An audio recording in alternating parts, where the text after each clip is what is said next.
हरे कृष्ण। सभी भक्तों का हार्दिक स्वागत और अभिनंदन करते हैं। प्रतिदिवसीय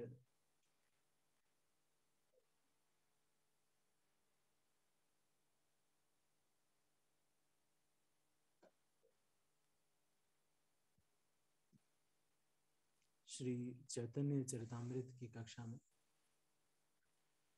हम श्रृंखला में मध्य लीला के 6वें अध्याय को पूर्ण कर चुके हैं और हम आज अनीता एस कमल माता जी, चारू गोपी माता जी, संधिनी राधा माता जी,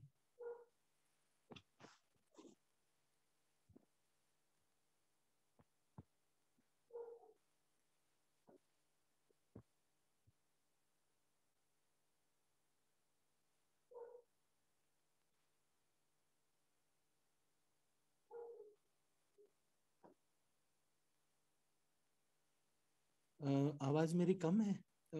चैप्टर कंप्लीट हो गया है ना अनीता माता जी? ठीक है, तो हम अगले चैप्टर पे पहुंचते हैं।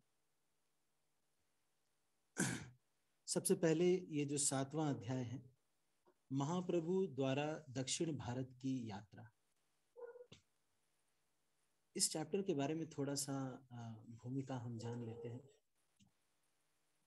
ये जो चैप्टर है, इससे हमें ये पता चलता है कि चैतन्य महाप्रभु कहाँ कहाँ गए। इसका मतलब ये है कि हमको कहाँ कहाँ यात्रा लेके जानी है साउथ इंडिया में, ये चैप्टर हमें बताएगा। फिर और कहाँ कहाँ कैसे कैसे चैतन्य महाप्रभु गए, किससे किससे मिले। तो ये बहुत ज़्यादा विस्तार से तो अभी पहले चैप्टर में नहीं बता रहे हैं, लेकिन जगन्नाथपुरी किस तरह से गए इत्यादि के बारे में बताया गया है। तो जो चैतन्य महाप्रभु की जो यात्रा है, इससे हमें ये यात्रा कहाँ पर करनी है ये हमें मिलता है। तो ये जो अध्याय है, इसकी रूपरेखा पहले आप नोट कर लीजिए। ये जो अध्याय है, ये मध्य लीला 7वें अध्याय का रूपरेखा इस प्रकार से है। 1 से लेकर 17 श्लोकों तक भगवान चैतन्य महाप्रभु साउथ इंडिया यात्रा के लिए सारे भक्तों से आग्रह करते हैं।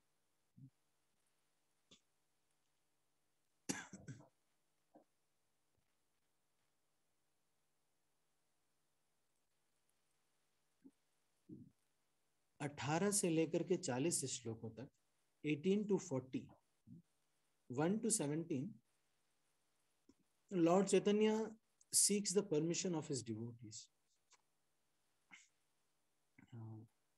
एक मिनट आप थोड़ा रुकिएगा।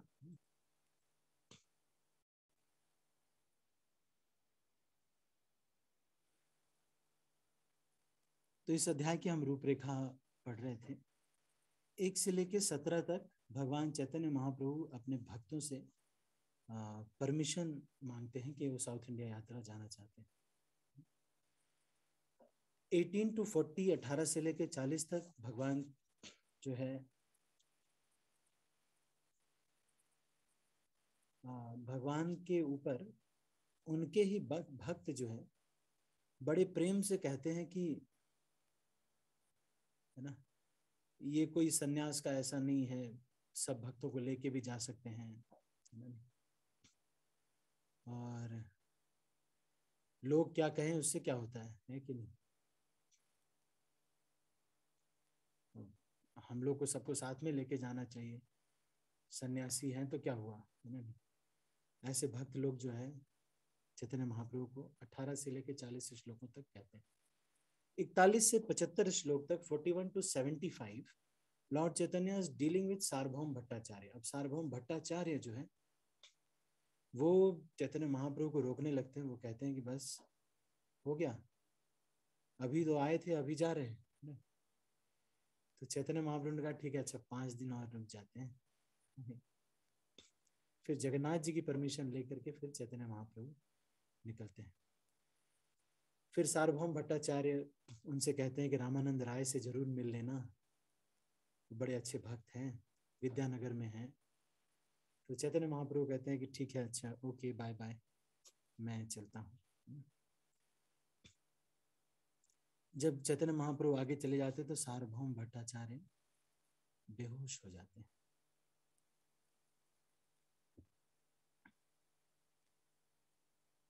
फिर 76 से लेकर 90 तक 76 to 90 वर्सेस ये बताया गया है कि किस तरह से भगवान चैतन्य महाप्रभु अलारनाथ जो जगह है, अलालनाथ, वहां पर किस तरह से भाव विभोर हो जाते हैं।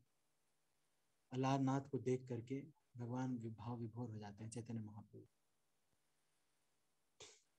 भगवान का शरीर तो बहुत सुंदर था। वो अलारनाथ पहुंचते हैं, दोपहर हो गया था, और वहां चैतन्य महाप्रभु खूब नृत्य करते हैं, और फिर दोपहर में वहां अलारनाथ में ही प्रसाद लेते हैं। फिर कीर्तन करते हुए भगवान चैतन्य महाप्रभु रास्ते भर में हर एक व्यक्ति को भक्त बनाते हुए जाते हैं। 113 से लेके 135 श्लोकों तक। फिर अच्छा, 76 to 90 इज भगवान अलारनाथ को देख करके भगवान चैतन्य महाप्रभु का भाव में आना। और फिर 91 से लेकर 112 तक, 91 to 112, भगवान चैतन्य महाप्रभु सारे साउथ इंडिया को वैष्णव बना देते हैं। ये चीज बताया गया है 91 to 112।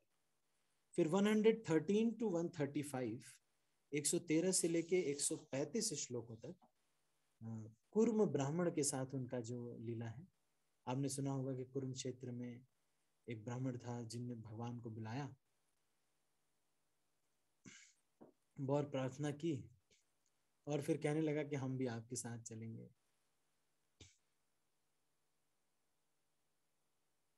और फिर चैतन्य महाप्रभु ने उन्हीं को ये कहा कि देखो,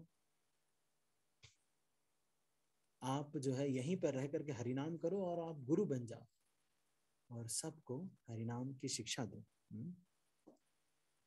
फिर 136 से लेकर 155 तक, 136 to 155, वासुदेव विप्र के साथ भगवान की जो लीला है चैतन्य महाप्रभु की, वो लीला है। तो ये सारी अच्छी लीलाएं इस अध्याय में है। 136 to 155, how Lord Chaitanya met Vasudev leper. तो वो उसको कोढ़ हो गया था वासुदेव ब्राह्मण को, तो कुर्म ब्राह्मण के घर पे वो आया, और जैसे ही उनको पता चला कि भगवान चैतन्य महाप्रभु वहां से चले गए हैं, वो बहुत रोने लगे। तो भगवान चैतन्य महाप्रभु फिर से लौट के आए और उनकी जो कुष्ठ रोग था उसको क्योर कर दिया। और उसके बाद फिर चैतन्य महाप्रभु उनको आदेश दिया कि आप प्रचार कीजिए, हरिनाम लीजिए और हरिनाम का प्रचार कीजिए। तो इस तरह से अध्याय की रूपरेखा एक बार फिर से मैं बता रहा हूँ। 1 to 17 verses, Lord Chaitanya seeks the permission of his devotees.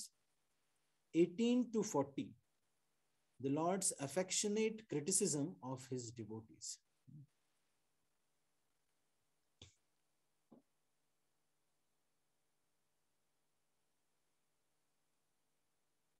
41 to 75, Lord Chaitanya's dealings with Sarvabhaum Bhattacharya. From 76 to 90, Lord Chaitanya's ecstasy and activities at Alalnath. And then from 91 to 112, Lord Chaitanya converts the South India into Vaishnavism. 113 to 135, the episode of Kurma Brahmana. And from 136 to 155, the episode of Vasudev Leper. तो इस तरह से ये जो अध्याय है, इसको थोड़ा सा फिर से मैं समरी बता देता हूँ। कृष्णदास कविराज गोस्वामी शुरू करते हैं इस अध्याय को। वो कहते हैं कि चैतन्य महाप्रभु एक बादल के जैसे हैं,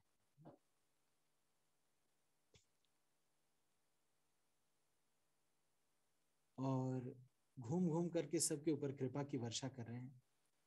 और इसमें आगे कहते हैं कि मैं ऐसे चैतन्य महाप्रभु को प्रणाम करता हूँ जो कि वासुदेव को सुंदर बना देते हैं। फिर चैतन्य महाप्रभु कैसे कैसे क्या क्या करते हैं ये भी इसमें बताया गया है। माघ मास में चैतन्य महाप्रभु संन्यास लेते हैं, फागुन में जगन्नाथपुरी जाते हैं, फिर फागुन जब खत्म होता है तो डोल यात्रा होती है, वो अटेंड करते हैं चैतन्य महाप्रभु।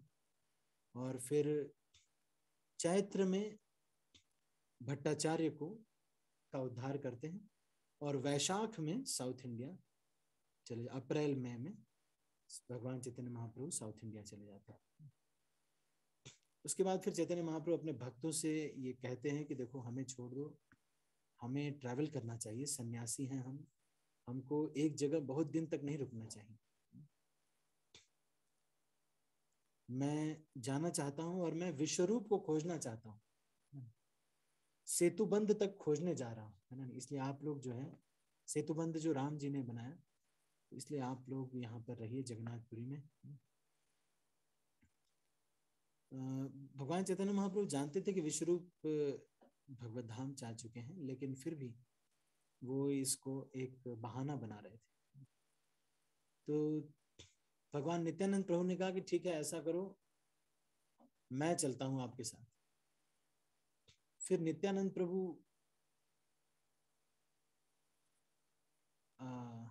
के लिए चैतन्य महाप्रभु ये कहते हैं, तो अब ये चैतन्य महाप्रभु हर एक भक्त का को क्रिटिसाइज कर रहे हैं, कह रहे हैं कि ये तो नित्यानंद, ये तो अवधूत है, नहीं। और ये कहते हैं कि मैं जो है, एक बात बताओ, तुमने मेरा सन्यास का डंडा तोड़ दिया है कि नहीं, है? नित्यानंद प्रभु को कह रहे हैं। और मैं वृंदावन जाना चाहता था, तुम अद्वैताचार्य के घर मुझे लेके चले गए। फिर जगदानंद को भी भगवान कहते हैं कि देखो तुम तो बस मुझे मजे कराना चाहते हो, सोचते हो कि मैं सन्यास लेकर के केवल सेंस ग्रेटिफिकेशन करूं, है? तेल लगाऊं, मालिश कराऊं, है? ये सब करूं। और एक दिन भी अगर मैं इनके हिसाब से प्रसाद न लूं तो ये 3 दिन तक भूखे रहते हैं और मुझसे बात नहीं करते। जगदानंद पंडित को इतना प्रेम है भगवान से, ऐसा भगवान कह रहे। और मुकुंद को कह रहे हैं कि मुकुंद जो है, मैं सन्यासी हूं, मुझे तपस्या करनी चाहिए, 3 बार तो कम से कम स्नान करना चाहिए, जमीन पे सोना चाहिए। और ये मुकुंद कहता है कि नहीं, आपको 3 बार नहीं स्नान करना चाहिए, जमीन पे क्यों सो रहे हैं, ठंड हो तब भी जमीन पे ही आपको रहना चाहिए। नहीं, कहता कुछ नहीं है मुकुंद, लेकिन फिर भी उसको दिल में बहुत दुख होता है कि चैतन्य महाप्रभु जमीन पे क्यों सोते हैं, इनको बेड पे सोना चाहिए। और इसको देख करके मैं भी बहुत दुखी हो जाता हूँ। इस तरह से चैतन्य महाप्रभु हर एक भक्त का कहते हैं, और कहते हैं कि देखो भाई, हम सन्यासी हैं, घूमना, हमारे भ्रमण करके सबका उद्धार करना, ये सब हमारा कार्य है। हम ये ठीक नहीं, हमारे लिए एक ही जगह पर इतने दिन से रुके हुए हैं, इट्स नॉट गुड। और एक दामोदर जो पंडित हैं, वो क्या है, वो ब्रह्मचारी है, और वो सन्यासी होकर के ब्रह्मचारी होकर के सन्यासी को कहते हैं, वो जो कभी कभी महाप्रभु कुछ ध्यान नहीं देते हैं, तो वो कहते हैं कि ध्यान देना चाहिए ना, सन्यासी होना आप, थोड़ा ध्यान देना चाहिए। तो भगवान चैतन्य महाप्रभु के बीच में और भक्तों के बीच में बहुत प्रेम है। फिर नित्यानंद प्रभु ये कहते हैं कि कृष्णदास को अपने साथ लेते जाओ। फिर चैतन्य महाप्रभु सार्वभौम भट्टाचार्य को बताते हैं कि भाई मैं जा रहा हूँ, विश्वरूप को खोज लेता हूँ। तो सार्वभौम कहते हैं कि आपको उनको खोजने की कोई जरूरत नहीं है, वैसे तो आप स्वतंत्र हैं, आपको कौन रोक सकता है। और सार्वभौम भट्टाचार्य ने ऐसा कहा तो भगवान चैतन्य महाप्रभु 5 दिन और रुक गए। और फिर उस 5 दिन में उनकी जो पत्नी है साठी माता सार्वभौम भट्टाचार्य की, उनको खूब भर भर के खिलाती हैं, कि पता नहीं बेचारा जाएगा तो कुछ खाने को मिलेगा, सन्यासी हैं कौन क्या देगा, ऐसे सोच करके साठी माता खूब खिलाती है। उसके बाद भगवान जगन्नाथ से चैतन्य महाप्रभु परमिशन लेने जाते हैं, तो उनके जो पुजारी हैं वो स्वतः आकर के चैतन्य महाप्रभु को उनकी माला देते हैं और जगन्नाथ जी की परिक्रमा करके सार्वभौम भट्टाचार्य के साथ बाहर निकलते हैं और फिर अलालनाथ चले जाते हैं। जाते समय गोपीनाथ आचार्य को सार्वभौम भट्टाचार्य कहते हैं कि 4 कोपिन और बाह्य वस्त्र दे दीजिए और थोड़ा जगन्नाथ का प्रसाद, तो ये जो है इनको दे दीजिए, है ना। फिर रामानंद राय के बारे में सार्वभौम भट्टाचार्य बताते हैं, कहते हैं कि आपके संग के योग्य है ये, बड़ा पंडित है और अधिकारी है ये, वैसे तो ये गवर्नर है वहां का विद्यानगर का, लेकिन है बड़ा भक्त, है ना। सार्वभौम भट्टाचार्य को प्रणाम करते हुए फिर चैतन्य महाप्रभु निकलते हैं। उसके बाद भगवान चैतन्य महाप्रभु अलालनाथ के पास जाकर के कीर्तन करते हैं। तो इस तरह से ये अध्याय और चैतन्य महाप्रभु वहां पर, चैतन्य महाप्रभु के साथ लोग भी आए आए रहते हैं वहां पर, नित्यानंद प्रभु भी आते हैं। नित्यानंद प्रभु सबको हटाते हैं और फिर कहते हैं कि प्रसाद लेने दो। फिर गोपीनाथ आचार्य वहां पर प्रसाद लेके आते हैं। फिर लंच के बाद चैतन्य महाप्रभु नाचते हुए निकल जाते हैं। फिर चैतन्य महाप्रभु आगे जाते हैं और उनके साथ कृष्णदास रहते हैं, वो उनका कमंडल उनके पीछे पीछे ले करके चलते रहते हैं, जैसा नित्यानंद प्रभु ने कहा था। और सब भक्तों को वहां से वो प्रणाम करके चैतन्य महाप्रभु निकल जाते हैं। और चैतन्य महाप्रभु किस तरह से कृष्णा कृष्णा कृष्णा हे वाला कीर्तन करते हैं, राम राघव राम राघव राम राघव रक्ष माम, ये वाला कीर्तन करते हैं और जाते हैं। और अलग अलग भक्तों को आध्यात्मिक शक्ति छू करके, बोल करके, देख करके, दर्शन दे करके, कृपा करके चैतन्य महाप्रभु उनको देते हैं। फिर उसके बाद वो प्रचारक बना देते हैं सबको। जहां भी चैतन्य महाप्रभु भिक्षा के लिए, प्रसाद के लिए जाते हैं, जिसको भी मिलते हैं वो सब फर्स्ट क्लास डिवोटी बन जाते हैं।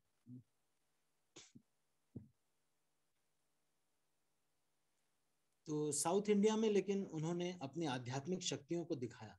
नवद्वीप में वो सामान्य रहते थे, लेकिन साउथ इंडिया में उन्होंने आध्यात्मिक शक्ति को दिखाया, केवल छू करके ही रोग को दूर कर देना इत्यादि।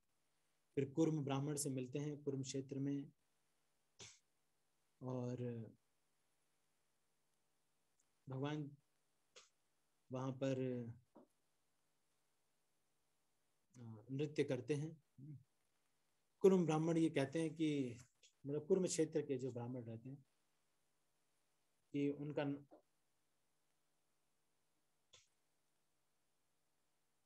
तो वहां पर वो चैतन्य महाप्रभु को लेके जाते हैं और उनका चरण पखारते हैं और उनको प्रसाद वगैरह कराते हैं। बाद में उनके चरण जल को लेते हैं। फिर कुर्म ब्राह्मण उनसे प्रार्थना करते हैं। वो कहते हैं कि मैं आपके साथ ही चलना चाहता हूँ। तो वो कहते हैं कि नहीं नहीं, तुम यहीं पर रहो, जारे देखे तारे कहे कृष्ण उपदेश, आमार आज्ञाए गुरु हैया तारा यही देश। ये कुर्म ब्राह्मण को ये कहा गया था, चैतन्य महाप्रभु ने कहा था।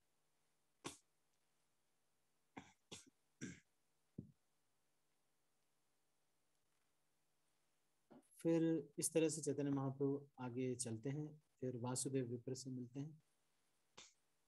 तो वासुदेव कुर्म क्षेत्र में आते हैं, लेकिन वहां पर चैतन्य महाप्रभु नहीं रहते। जब चैतन्य महाप्रभु, वासुदेव बहुत दुख करते रहते हैं, तो फिर वहां पर चैतन्य महाप्रभु आते हैं और फिर उनके ऊपर कृपा करते हैं।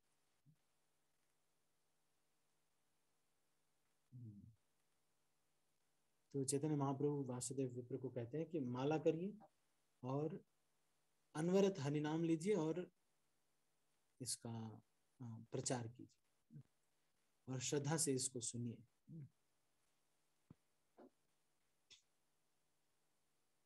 उसके बाद कृष्णदास कविराज गोस्वामी अपनी विनम्रता बताते हुए इस अध्याय को समाप्त करते हैं। तो इस अध्याय को हम पढ़ने जा रहे हैं। मैं इसको, अच्छा मैंने अभी शेयर नहीं किया आपको, मैं इसको शेयर करता हूँ, आप इसको देखिएगा। तो अभी हमारे पास समय तो बहुत कम है, मैं चलो इसको कल ही हम शुरू करेंगे, अभी 7:45 हो गए। मैंने आपको जस्ट शॉर्ट में ये बता दिया कि ये जो लीला है ये क्या है। Now it is half an hour हुए हैं हमारे। ठीक है, तो मैं अभी कुछ प्रश्न पूछूंगा आपसे, आपको इसका उत्तर देना है। अभी हमारा कौन बनेगा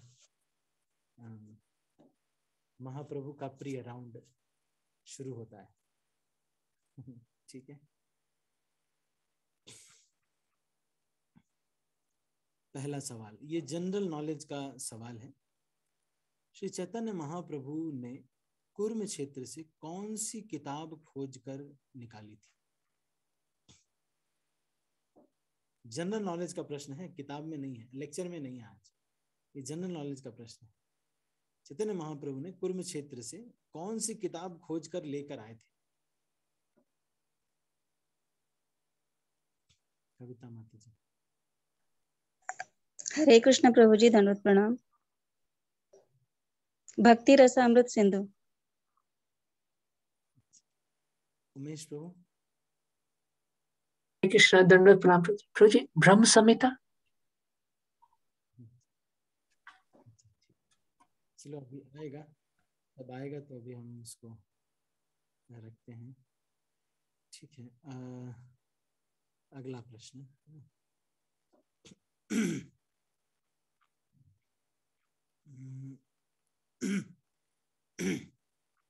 वासुदेव विप्र को जो उसको चैतन्य महाप्रभु क्या इंस्ट्रक्शन देते हैं? वो कहते हैं कि आप मैं आपके साथ चलना चाहता हूं, तो चैतन्य महाप्रभु क्या कहते हैं? अनीता आर्य माता जी। हरे कृष्ण प्रभु, दंडवत प्रणाम। प्रभु कहते हैं कि माला करना और प्रचार करना। Thank you. अगला प्रश्न, आप म्यूट कर लीजिए माता जी।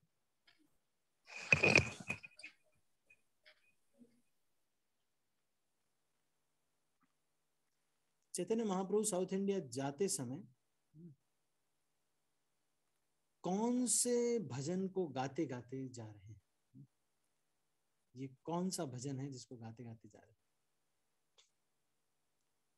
संधिनी राधा माता जी। हरे कृष्ण प्रभु जी, दंडवत प्रणाम। प्रभु जी, कृष्णा केशव रक्षक नाम, वो भजन गाते हुए जाते। बस बहुत धीरे आ रही है माता जी। हाँ प्रभु जी, थोड़ा इशू है। कृष्णा केशव रक्षक नाम, वो भजन गाते हुए जाते थे। कृष्णा कृष्णा कृष्णा कृष्णा कृष्णा कृष्णा हे कृष्ण केशव कृष्ण केशव कृष्ण केशव पाहि मां राम राघव राम राघव राम राघव रक्ष मां। कृष्णा कृष्णा कृष्णा कृष्णा कृष्णा कृष्णा कृष्णा हे। चैतन्य महाप्रभु गाते गाते जा रहे हैं। ठीक है, मैं सबके हाथ नीचे कर रहा हूँ। अगला सवाल 50 लाख रुपए के लिए, वैष्णव कृपा के लिए। अगला सवाल, चैतन्य महाप्रभु के शरीर का जो रंग है वो किस कलर के हैं? चैतन्य महाप्रभु किससे तुलना की जाती है? इस कलर के हैं चैतन्य महाप्रभु। रामचंद्र देव प्रभु। हरे कृष्णा प्रभु जी, दंडवत प्रणाम। हरे कृष्णा प्रभु जी। हाँ जी प्रभु जी, बताइए। प्रभु जी आपका वॉइस नहीं आ रहा है प्रभु जी। मैंने 2 बार पहले ही आपको मैसेज किया है प्रभु जी चैट में, कुछ भी वॉइस सुनाई नहीं दे रहा है प्रभु जी। उमेश प्रभु। प्रभु जी, जब भी आप कीर्तन कर रहे थे तो काफी क्लियर था, पर अभी बहुत ध्यान देके सुनना पड़ा लैपटॉप पे, और मोबाइल से तो काफी कम था। जब मैंने मोबाइल से चेक करने की कोशिश, मैंने कुछ मैसेज भी नहीं आ किया रहा था। प्रभु जी, कुछ भी सुनाई नहीं दे रहा हमारे को तो। अच्छा। मैंने 2 बार मैसेज भी किया है प्रभु जी चैट में।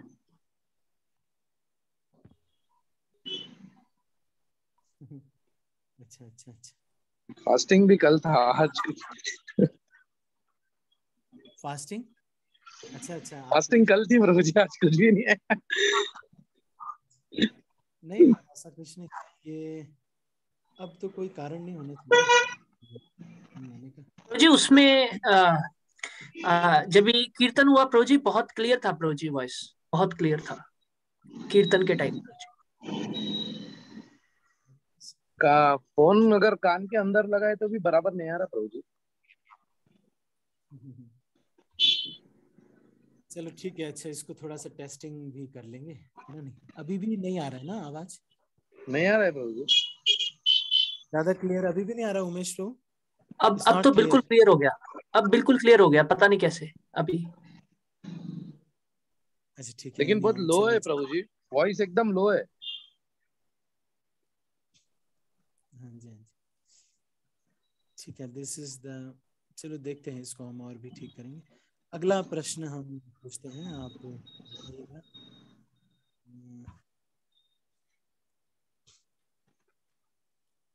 नित्यानंद, अच्छा अभी मैंने पूछा है ना एक प्रश्न, तो उसका उत्तर किस कलर के हैं चैतन्य महाप्रभु, है ना? तो आपने उत्तर बताया रामचंद्र प्रभु, आपसे पूछा था मैंने।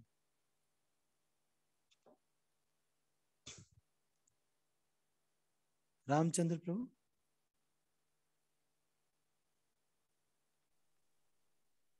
हाँ जी, बताइए। चैतन्य महाप्रभु का कलर किससे तुलना करते हैं?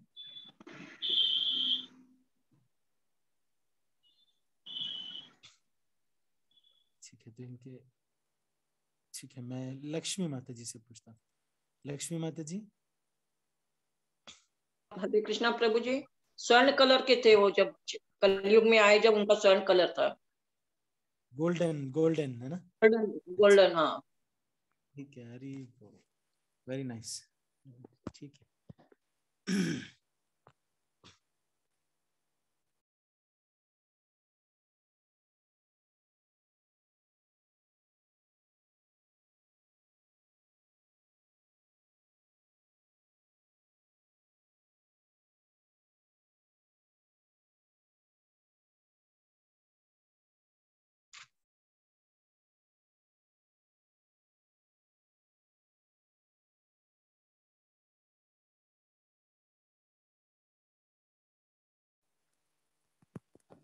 हरे कृष्णा। ठीक है, अभी अभी थोड़ा क्लियर हुआ? ठीक है ना? अभी ठीक है? Now it is absolutely clear है? ठीक है Umesh too. I think it is because of some other app, if it is open, so they may use the mic. That's why it's not coming. Okay, I understood the technology. Although we अभी software engineer ही है, लेकिन you don't know what is, ये technology है ये। You don't even know क्या बना दिया इन लोगों ने, क्या साइड इफेक्ट्स हैं इसके, यू डोंट नो। ठीक है, तो अगला प्रश्न हम पूछते हैं। नित्यानंद प्रभु किसको बोलते हैं कि चैतन्य महाप्रभु के साथ साउथ इंडिया में जाइए? किसको बोलते हैं?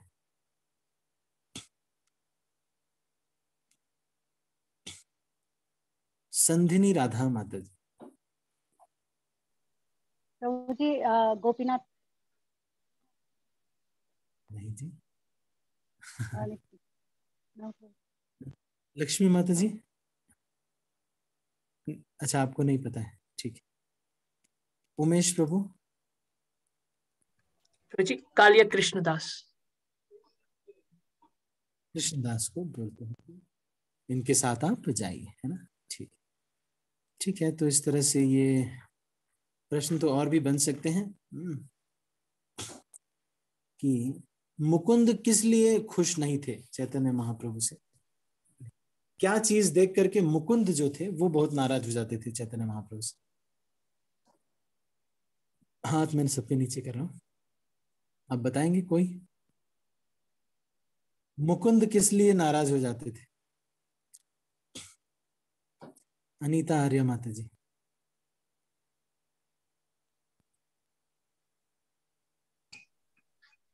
हरे कृष्ण प्रभु जी, ज्यादा तपस्या करके जमीन पर सोने से वो बहुत नाराज है। हाँ, भगवान चैतन्य महाप्रभु को तपस्या करते देखते थे तो मुकुंद को अच्छा नहीं लगता। ये क्यों तपस्या करे, तो भगवान है ना, इनको क्या तपस्या करने की जरूरत है। तो बहुत है। आज तो बुक भी नहीं है तब भी अनीता आर्या माता जी बता ले रही हैं। आपकी याददाश्त तो बहुत अच्छी है माता जी, इस एज में भी आप मतलब काफी याद रख लेती। अगर मैं आपकी जगह पे होता तो शायद मुझे नहीं याद रहता, क्योंकि जिसका लेक्चर होता है उसको तो सब कुछ संभालना है, लेकिन जो उसके जो सुन रहा होता है उसको बहुत सारे डिस्ट्रैक्शंस होते हैं, कभी ये कभी वो, लेकिन आप फिर भी ये ध्यान रखे हैं, बहुत अच्छा, वेरी नाइस। ठीक है, चलो एक और प्रश्न पूछते हैं फिर इसको हम क्लोज करते हैं।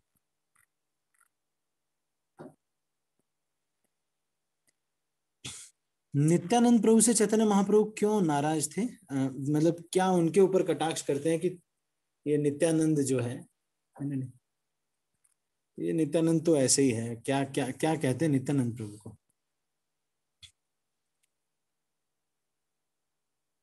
संधिनी राधा माता जी।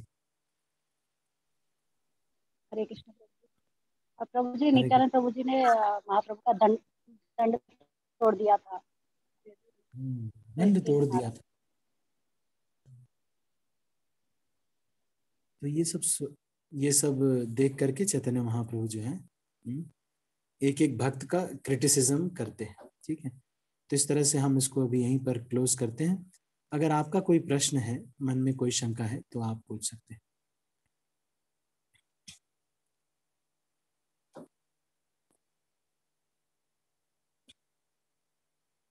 आपके मन में अगर कोई शंका है या कोई प्रश्न है तो आप पूछ सकते हैं। संधिनी राधा माता जी। प्रभु जी, वो दो दो पुस्तक कौन सी है प्रभु जी? दो जो दो दो किताब के बारे में आप बताए थे, कौन सी किताबें थी? दो किताबें माता जी और प्रभु जी ने भी बताया था। हाँ जो माता जी और प्रभु जी क्या, हाँ, कविता माता जी और प्रभु जी ने बताया था, वो करेक्ट आंसर क्या है प्रभु जी? अच्छा वो आप कह रहे हैं। ब्रह्म संहिता हाँ ये एक है। और एक और चीज वो लेके आए थे, कुर्म पुराण। उस कुर्म पुराण में 2 पेज थे, तो उसको फाड़ के लेके आए थे और उसकी कॉपी बना करके वहां रख दी थी। ये भी एक लीला थी जो कि हुई थी, आगे चल के ये आएगा हो सकता है। तो ये जो है चैतन्य महाप्रभु ने ऐसा कर दिया था ताकि वो एक ब्राह्मण थे जो कि रो रहे थे, ये सोच के रो रहे थे कि सीता मैया को इसने जो है हरण कर लिया। चैतन्य महाप्रभु फिर उनको ये बताते हैं कि ये छाया सीता जो है वो उसका हरण हुआ था। इसकी लीला अभी आएगी, बस थोड़ी देर में आने वाली। ठीक है माता जी, और कोई?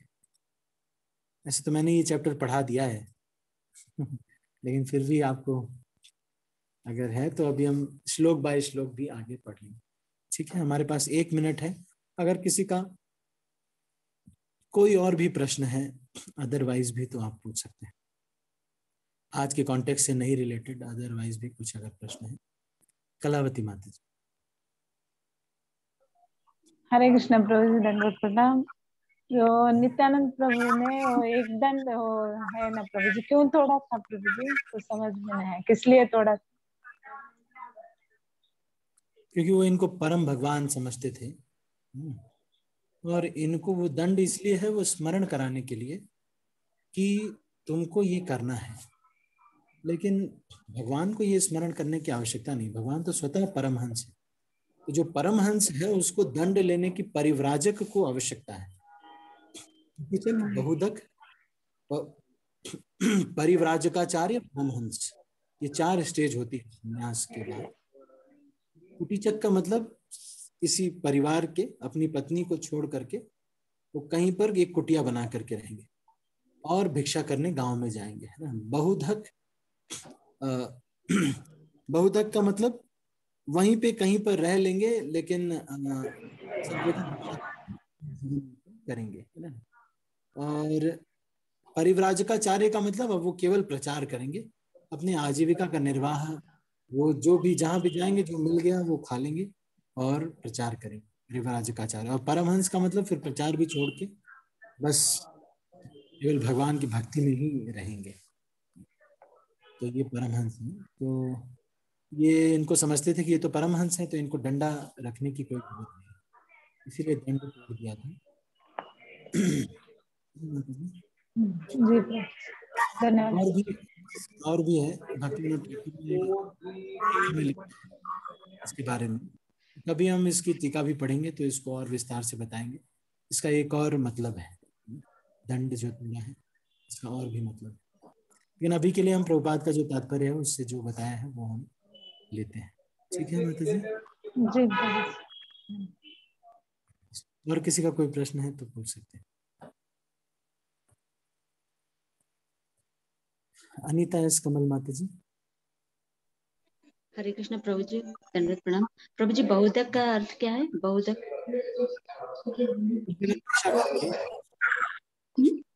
भिक्षा करके जो मिलता है उसको खा लेते हैं। जी ठीक है, और किसी का कोई प्रश्न है? ठीक है, तो हम इसको अभी यहीं पर समाप्त करते हैं। आप सभी भक्तों का बहुत बहुत धन्यवाद। मैं सभी भक्तों को अनम्यूट कर रहा हूँ और फिर इसको